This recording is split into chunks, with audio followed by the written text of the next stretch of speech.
کلوا من الطیبات واعملوا صالحا۔ وقال، اور ایک دوسری آیت بھی آپ نے کوٹ کی، یہ سورہ بقرہ کی آیت نمبر 172 ہے، یا ایھا الذین آمنوا کلوا من طیبات ما رزقناکم، دیکھو کھاؤ ان پاک چیزوں میں سے جو ہم نے تمہیں دی۔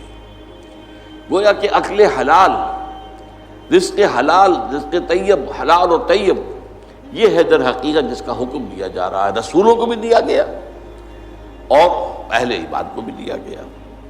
ثم ذکر، اب یہ ہے اس حدیث کا وہ ٹکڑا کہ جو لرزہ طاری کر دینے والا ہے۔ پھر حضور نے ذکر فرمایا الرجل، ایک ایسے شخص کا، یطیل السفر، جو بڑا لمبا سفر کر کے آیا ہے۔ حدیث میں صراحت نہیں ہے لیکن گمان یہ ہے کہ یہ حج کا سفر ہے۔ ایک شخص دور دراز سے اور احرام باندھ کے آیا ہے، ظاہر بات ہے کہ اس زمانے میں سفر جو ہے، فرض کیجئے کوئی شخص مدینے سے چل کر آیا ہے مکہ حج کرنے کے لیے، تو 7 دن کا سفر تو اس کا ویسے ہی ہے اونٹ کے اوپر۔ اب کیا اس کا حال ہو جاتا ہوگا، احرام کی پابندیاں، نہاتا بھی نہیں ہے، مبادا کو بال ٹوٹ جائے، دم دینا پڑ جائے، اس حوالے سے اور انتہائی احتیاط کے ساتھ جو ہے، اور وہ چل رہا ہے اور 7 دن کا سفر کیا ہے، تو کیا حال ہوا ہوگا۔ کپڑے میلے بوسیدہ، احرام میلا اور بوسیدہ ہو گیا ہوگا، بالوں کے اندر جو ہے وہ پراگندہ ہوں گے بال، اب اس کے اندر جو ہے وہ چونکہ کوئی نہ کوئی تیل ڈالا گیا، نہ خوشبو ڈالی گئی، نہ اسے انہیں جو ہے دھویا گیا، تو فرمایا ثم ذکر الرجل یطیل السفر اشعث اغبر، بال پراگندہ بھی ہے اور غبار آلود بھی ہے، اونٹوں پر سفر کیا ہے۔ اور ظاہر بات ہے کہ قافلہ جب چلتا ہے اونٹوں کا تو اگلا اونٹ جو ہے وہ جو خاک اڑاتا ہے وہ پچھلے اونٹ کی سواری کے اوپر آئے گی لازمت۔ گھوڑے جب دوڑتے ہیں تو ان کے سموں سے جو اڑنے والی خاک ہے وہ ظاہر بات ہے کہاں جاتی ہے، سواروں پر بھی آتی ہے۔ یمد یدیہ الی السماء، وہ اپنے دونوں ہاتھ اٹھاتا ہے آسمان کی طرف، یا رب یا رب، اے میرے پروردگار، اے میرے پروردگار۔ اب اس میں میرے سامنے جو نقشہ آتا ہے وہ تو جبل رحمت۔ اب وہاں پہنچنے کے لیے لوگ بڑی محنتیں کرتے ہیں، یہ کہ وہ چھوٹی سی پہاڑی ہے، اس پر جانے کے لیے، اور وہ کہیں سب سے اونچی چوٹی پر پہنچ کر کوئی شخص ہاتھ اٹھا کر کھڑا ہے، یمد یدیہ الی السماء، یا رب یا رب۔ یا فرض کیجئے کہ وہ بیت الحرام میں ہے، مسجد حرام میں ہے، خاص خانہ کعبہ کے سامنے پکار رہا ہے اللہ، وَمَطْعَمُهُ حَرَامٌ، حال یہ ہے کہ جو اس کا کھایا ہوا ہے پیٹ میں وہ حرام ہے، وَمَشْرَبُهُ حَرَامٌ، اور جو اس کا پیا ہوا ہے وہ بھی حرام ہے، وَمَلْبَسُهُ حَرَامٌ، اور جو اس کا لباس ہے احرام، بہت قیمتی تولیوں کا وہ جو احرام ہے وہ بھی حرام کی کمائی سے آیا۔ وَغُذِيَ بِالْحَرَامِ، یہ سب سے آخری ٹکڑا سب سے اہم ہے، حرام کے ذریعے ہی غذا پائی ہے اس نے، اس کا تن و توش جو بنا ہوا ہے وہ حرام کی غذا سے بنا ہوا ہے۔ فَأَنَّىٰ يُسْتَجَابُ لِذَٰلِكَ، تو اس شخص کی دعا کیسے قبول ہو؟ قبولیت دعا کے اندر سب سے بڑی رکاوٹ اکل حرام۔ آپ دعا کرتے رہے، اللہ سنے گا ہی نہیں۔ انا یستجاب، کہاں سے، کیسے قبول کیسے ہو؟ وہ تو تم خود اپنی اس دعا کے راستے میں سب سے بڑی رکاوٹ ہو۔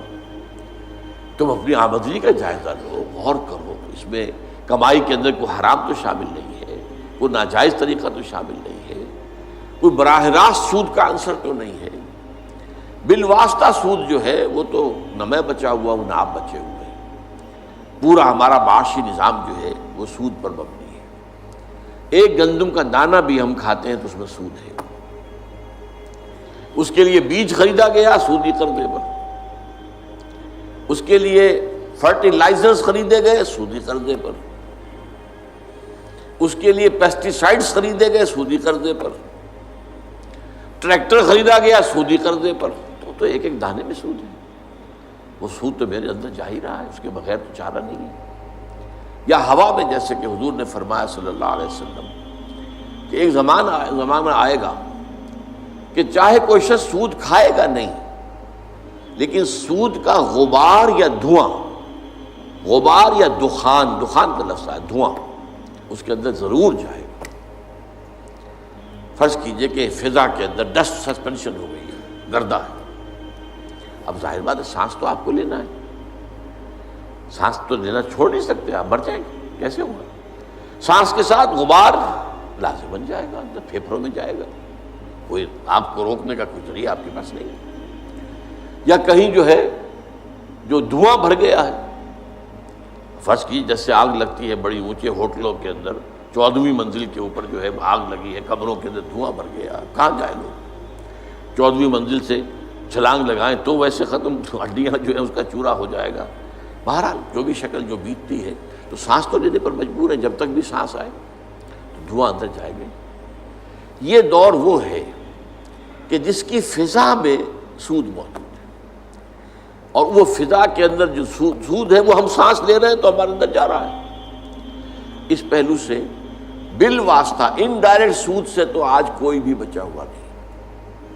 البتہ ڈائریکٹ سود جو ہے وہ تو ظاہر بات ہے کہ آپ کی مرضی سے ہے، آپ نے سودی قرضہ لیا ہے اپنا کاروبار بڑھانے کے لیے، بھائی جتنی پونجی تمہارے پاس ہے اس سے کاروبار کرو، اگر بہت تھوڑی پونجی ہے تو سر پر اٹھاؤ کوئی ٹوکری پھل کی اور بیچو، اگر اس سے زیادہ ہو جائے تو چلو کوئی ریڑھی لے لو، اس سے زیادہ ہو جائے کھوکا بنا لو، اس سے زیادہ ہو جائے دکان بنا لو، اس سے زیادہ ہو جائے ایکسپورٹ امپورٹ کرو، لیکن رہو اپنی چادر کے اندر جو تمہاری اپنی پونجی ہے۔